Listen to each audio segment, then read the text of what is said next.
Hello my Wolfpack and welcome back to another episode of our Pokemon Competitive Guide video. So today we're covering Rhydon and Rhyperior. Obviously Rhydon was here way before Rhyperior, about 3 generations before, or even 4 generations. Rhydon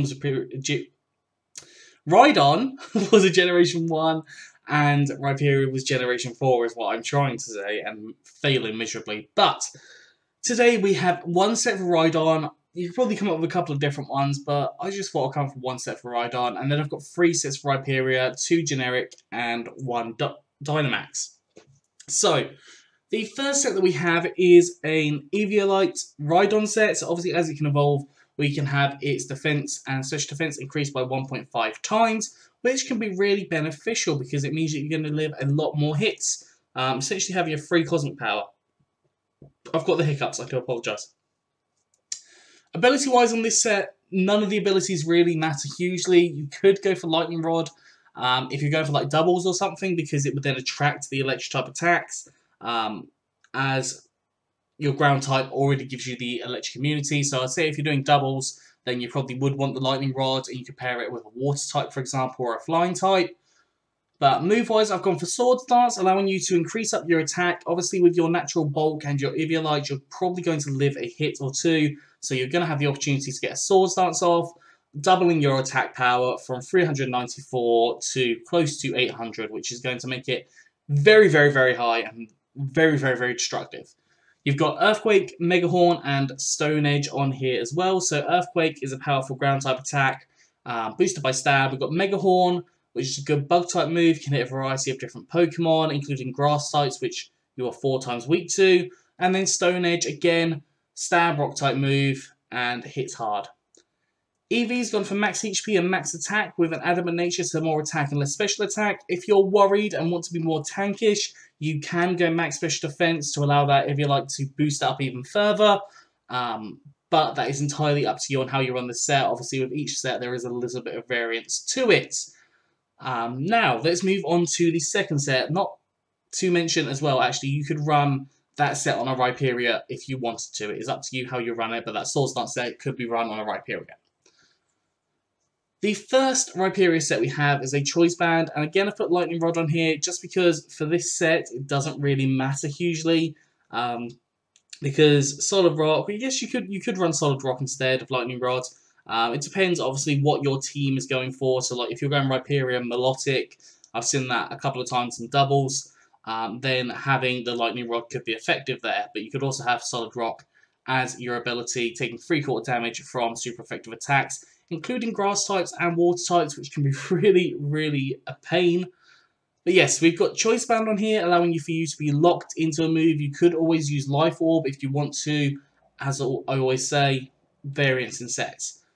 We've got Earthquake and Stone Edge, your 2 strong stab attacks. You've got Dragon Tail. Now, because you're going to be slower than everything, unless you're in a Trick Room scenario, you will be slow anyways. And using that Dragon Tail means that you can knock the other opposing Pokemon away. If you have things like Stealth Rock set up or Spikes or whatnot, you can then start causing a lot more damage to different Pokemon just by racking up those changes.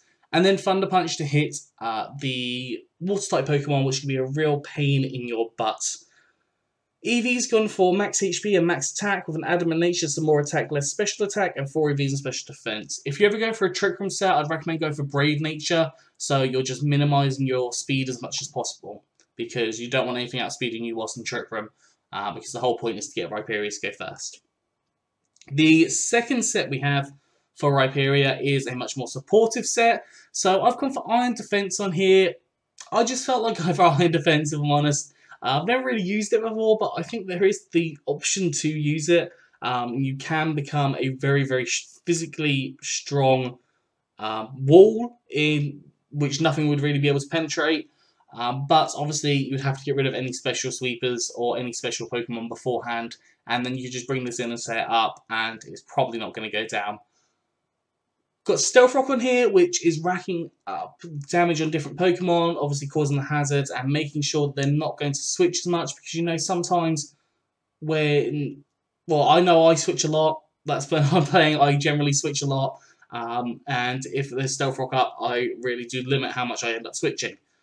I've put Body Press on here and Earthquake, so Earthquake is obviously a strong stab, attack, and then you've got body press, which is a strong feisty type attack. But if you've gone for your 3 iron defenses and raised up your defense to +6, you are then going to have a very, very, very large defense stat, which body press is going to pull from, because it pulls from the defense stat rather than the attack stat, which obviously at +6 you're going to be 4 times. So let's just round that to 400, 1,600 attack power on your body press. That is going to be very destructive to even a not very effective attack.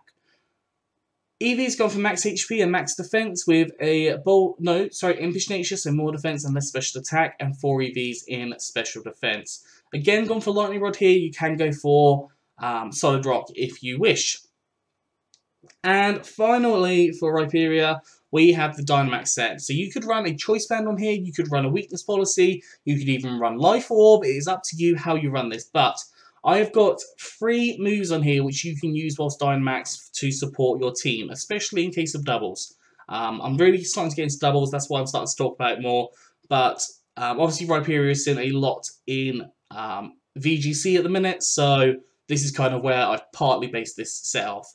So we have Iron Head, Brick Break, and Earthquake on this set. These 3 moves in your Dynamax are going to be your best buddies, because Iron Head is going to turn to max Steel Spike. That's going to allow you to raise up your defense of your Pokemon by 1 stage. You have Earthquake, which turns to max Quake and raises up your special defense of you and your ally by 1 stage. And then Brick Break, which turns to max Knuckle, which increases up your attack by 1 stage. Along with your ally as well. So it can be really beneficial to you. You've also got weakness policy here as well. So if you get hit by a super effective attack, whilst you're Dynamax, you already have that extra health, so it's less of a concern. And you're going to have your attack and special attack increased by 2 stages, so essentially doubling, which is going to have a huge, huge, huge impact on you. The final move I went for is Crunch. You could always go for Fire Punch if you want to, just to hit things like steel types that can hit you for super effective damage. But I just thought Crunch just goes for a generically good attack. Eevees went for max HP and max attack with a adamant nature, some more attack, less special attack, and 4 EVs in special defense. That is all for Rhydon and Rhyperior. I hope you've enjoyed this. If you have, please do like, subscribe, and comment. Let me know what you think down in the comment section below. Anyways, I'm out of it, so have a good one, and I'll see you soon.